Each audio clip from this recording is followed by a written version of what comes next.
നമ്മൾ സാധാരണ ഇത്തരം വിഷയത്തിൽ കാണേണ്ടത് PM ശ്രീയിൽ ഒപ്പുവെച്ചു CPIയും CPIഎമ്മും തമ്മിൽ തർക്കം വന്ന രീതിയിലല്ല. നമ്മുടെ സംസ്ഥാനങ്ങളോട് കേന്ദ്ര ഗവൺമെൻറ് കാണിക്കുന്ന അങ്ങേയറ്റത്തെ ജനാധിപത്യ വിരുദ്ധമായിട്ടുള്ള സമീപനം ഇതിനകത്തുണ്ട്. നമുക്ക് സ്വാതന്ത്ര്യം കിട്ടിയതിന് ശേഷം സംസ്ഥാനങ്ങളെന്ന് പറയുന്നത് കേന്ദ്ര ഗവൺമെൻറ്റിൻ്റെ നിയമാവലിക്ക് കീഴ്പ്പെട്ട് നിൽക്കേണ്ട ഭരണപ്രദേശങ്ങളാണ്. എന്ന് വെച്ചാൽ പൂർണ്ണമായും കീഴ്പ്പെടലല്ല. സംസ്ഥാനങ്ങൾക്ക് ചില അധികാരങ്ങളുണ്ട്, ജനാധിപത്യപരമായിട്ടുള്ള. നല്ല ജനാധിപത്യപരമായിട്ടുള്ള ഭരണരീതി സംസ്ഥാനത്തും കേന്ദ്രത്തിലും പുലരുമ്പോഴേ ഇന്ത്യൻ ജനാധിപത്യം പൂർത്തിയാവുകയുള്ളൂ.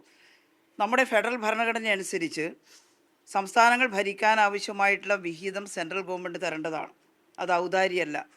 ഓരോ സംസ്ഥാനത്തിൻ്റെയും ആവശ്യകതകൾ കണ്ടറിഞ്ഞ് അതിനനുസരിച്ച് കേന്ദ്ര ഗവൺമെൻറ് പദ്ധതി വിഹിതവും മറ്റ് രീതിയിലുള്ള സഹായവും അനുവദിക്കേണ്ടതാണ്.